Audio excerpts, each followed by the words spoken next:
गोवर्धन, राजेंद्र और उनके पिता चिंताराम पर हंसिए जैसे एक हथियार, टंगिया जिसको कहते हैं, वह लोहे के पाइप से सूरज पर वार करने का आरोप था। PW6 जिसका नाम संतोष था, उसने चश्मदीद गवाह होने के नाते FIR दर्ज करवाई थी, जो शुरू में 307 IPC में दर्ज की गई, लेकिन बाद में जब सूरज की मृत्यु हो गई तो उसको बदलकर 302 IPC कर दिया गया। गोवर्धन और राजेंद्र ने पुलिस के सामने डिस्क्लोजर स्टेटमेंट दी और उस डिस्क्लोजर पर अपराध के हथियारों को बरामद कर लिया गया। प्रोसिक्यूशन ने इस मुकदमे में 15 गवाह बनाए थे। उनका क्रॉस तो हालांकि बहुत अच्छा नहीं हो पाया था, लेकिन डिफेंस 2 विटनेस अपने लेकर आई थी और उनको वहां कोर्ट में एग्जामिन किया गया था। दोनों डिफेंस विटनेसेस का कहना था कि मृतक सूरज की माता को आरोपियों के खिलाफ गवाही देने के लिए उकसाया गया था। वह एक सिखाई पढ़ाई गई महिला थी। ट्रायल कोर्ट ने 6 मार्च 2002 को तीनों आरोपियों को 302 IPC में सजा कर दी, कन्विक्ट कर दिया। हाई कोर्ट में जब अपील की गई तो हाई कोर्ट ने पिता चिंताराम को तो बरी कर दिया, लेकिन गोवर्धन और राजेंद्र की सजा को बरकरार रखा। इस तरह यह मामला सुप्रीम कोर्ट के सामने पहुंचा। सुप्रीम कोर्ट ने इस केस में कुछ महत्वपूर्ण बिंदुओं पर चर्चा की जो जूरिस्प्रूडेंशियल नेचर के हैं।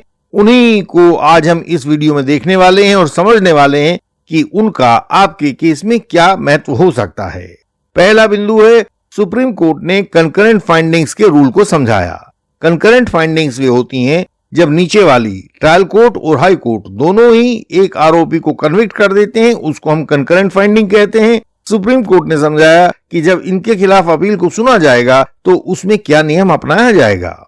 दूसरा पॉइंट था एप्रिसिएशन ऑफ होस्टाइल विटनेस। यदि कोई गवाह होस्टाइल हो जाए तो उसकी गवाही को किस तरह से कोर्ट के रिकॉर्ड पर देखा परखा जाना चाहिए, दूसरा पॉइंट था। तीसरा पॉइंट था reliability of A related I witness. यदि कोई गवाह चश्मदीद गवाह भी हो लेकिन वह पीड़ित के साथ सगा संबंधी भी हो तो ऐसे में उसकी गवाही को किस तरह से देखा समझा जाना चाहिए, क्योंकि वह यह तो हमेशा चाहेगा कि आरोपियों को सजा हो।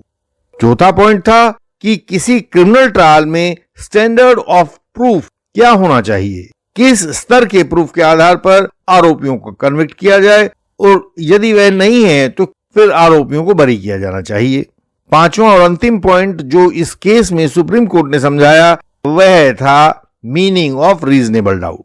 रीजनेबल डाउट को हम बहुत बार सुनते हैं, कोर्ट का प्रूफ बियॉन्ड रीजनेबल डाउट होना चाहिए। तो यह रीजनेबल डाउट होता क्या है, इसी बात को कोर्ट ने इस केस में समझाया। हम इन सब बातों को एक एक करके समझते हैं।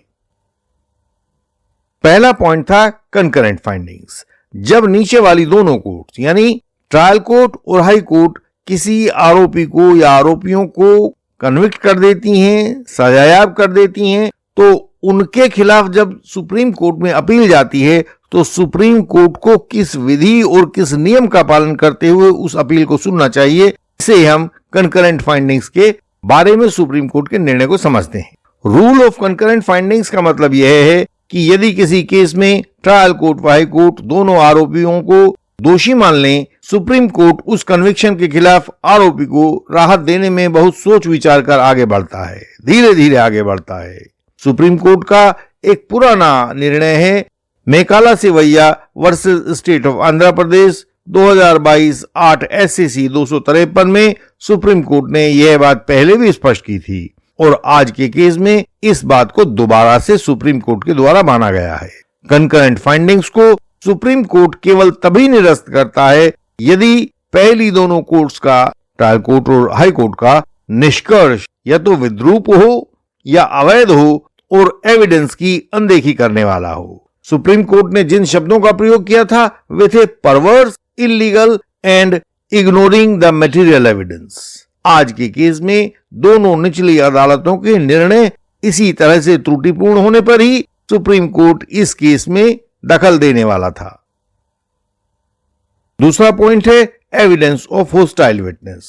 इस केस में FIR दर्ज करवाने वाला गवाह PW6 था, वह होस्टाइल हो गया था। जब कोर्ट में गवाह PW6 से पूछा गया कि क्या उसने पुलिस को इन आरोपियों के नाम बताए थे तो उसने मना कर दिया, लेकिन उसने FIR में आरोपियों के नाम लिख कर दिए थे। सुप्रीम कोर्ट ने कहा देखो ये तो आपने पहले से लिखे हुए हैं। तो कोर्ट ने फिर आगे कहा कि यदि ये गवाह होस्टाइल हो भी रहा है तो उसके द्वारा दर्ज करवाई गई एफआईआर और जब पहले एफआईआर की गई थी तो उस शिकायत को देने में उसके द्वारा बरती गई तत्परता, इन सब बातों को देखते हुए यह मानना कठिन है कि पुलिस ने अपराधियों का नाम गलत रूप से लिखा हो या अपने आप लिख दिया गया हो। वह तो कोई बताएगा तभी तो लिखा जाएगा ना। तो हम, सुप्रीम कोर्ट ने कहा, हम होस्टाइल विटनेस की उतनी गवाही का प्रयोग तो कर ही सकते हैं जितनी कि वह दूसरे स्वतंत्र एविडेंस के साथ कोरोबोरेट होती हो। तो नियम यही प्रतिपादित हुआ जो कल की वीडियो हमने आपको दी थी KP Tamilmaran versus state of deputy superintendent of police में। उसमें भी सुप्रीम कोर्ट ने इसी तरह से बताया था कि होस्टाइल विटनेस की गवाही पूरी खराब नहीं होती है, जितनी को बाहर से कोरोबोरेशन मिल रहा हो उतनी गवाही को हम उसमें इस्तेमाल कर सकते हैं। इसके लिए आप हमारे वीडियो नंबर 44 में देख सकते हैं, लिंक नीचे डिस्क्रिप्शन में दिया गया है। सुप्रीम कोर्ट ने अगला पॉइंट समझाया कि जब कोई आई विटनेस रिलेटेड विटनेस भी हो, जो चश्मदीद भी हो लेकिन उसका सगा संबंधी भी हो, मरने वाले का या पीड़ित का, तो ऐसे में उस सगे संबंधी गवाह की गवाही को किस तरह से अप्रिशिएट किया जाना चाहिए वही सुप्रीम कोर्ट ने समझाया। इस केस में मृतक सूरज की मां लताबाई PW10 थी। उसका कहना था कि उसने घटना को अपनी आंखों से देखा है।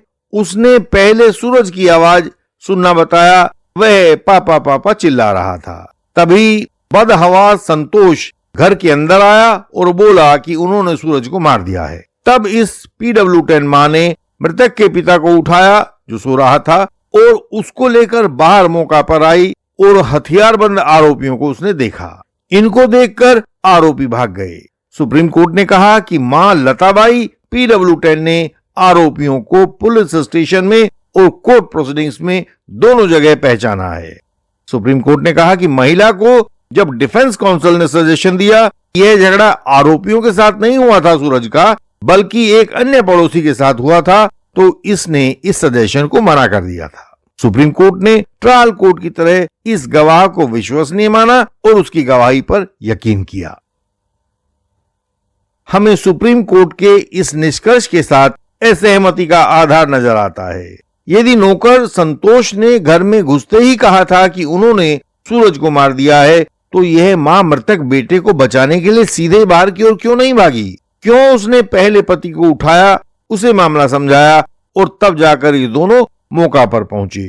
तो क्या सब आरोपी इस मां को अपना मुंह दिखाने के लिए वहीं पर रुके हुए थे? लेकिन क्रॉस में इसके घर से मौका की दूरी नहीं पूछी गई। सूरज के आने, घटना सुनाने, पिता को जगाने, उसे मामला बताने और फिर घर से चलकर मौका पर जाने में कितना समय लगा, इन जरूरी बातों को भी क्रॉस एग्जामिनेशन में पूछा नहीं गया था। वस्तुतः कमजोर व रद्दी क्रॉस एग्जामिनेशन ही किसी भी क्रिमिनल केस में आरोपियों की सजा का मुख्य कारण बनते हैं।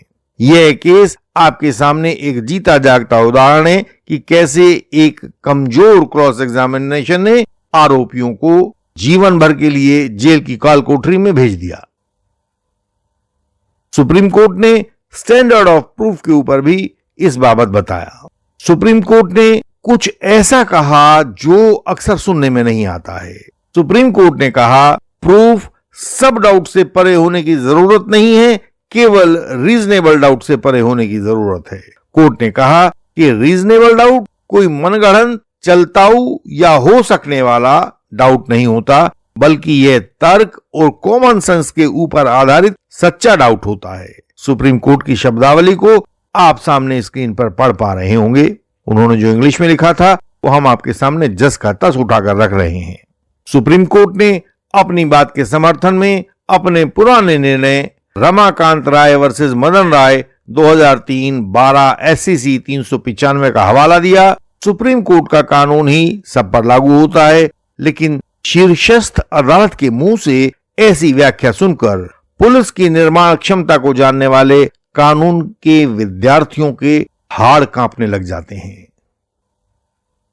इसके बाद सुप्रीम कोर्ट ने मीनिंग ऑफ रीजनेबल डाउट बताया कि रीजनेबल डाउट क्या होता है।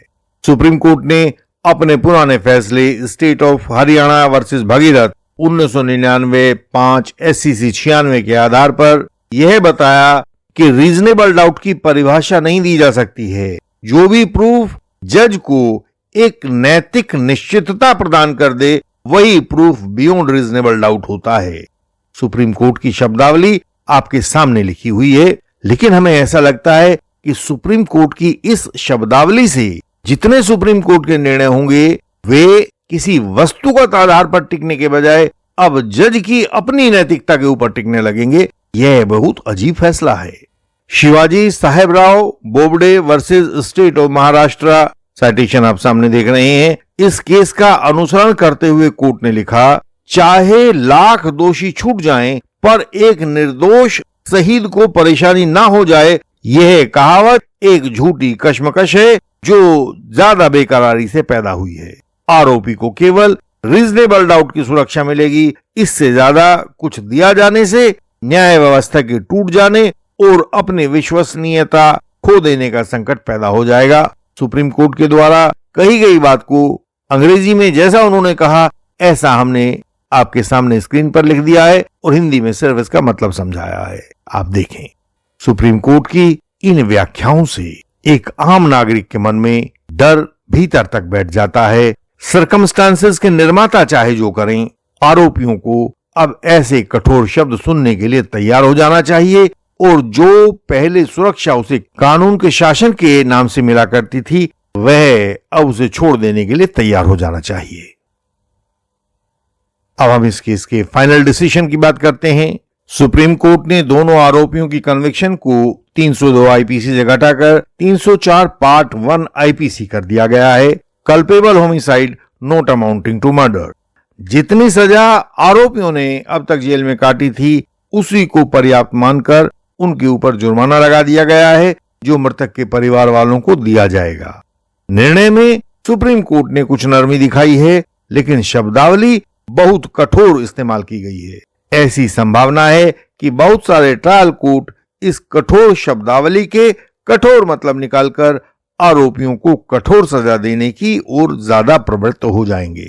हमें अपने अनुभव से हमेशा ऐसा लगा है कि भारत का वर्तमान सिस्टम सही आरोपी को पकड़ने में पूरी तरह सक्षम नहीं है। यह केवल पुलिस और दूसरी जांच एजेंसियों की निर्माण कला को सपोर्ट करता है।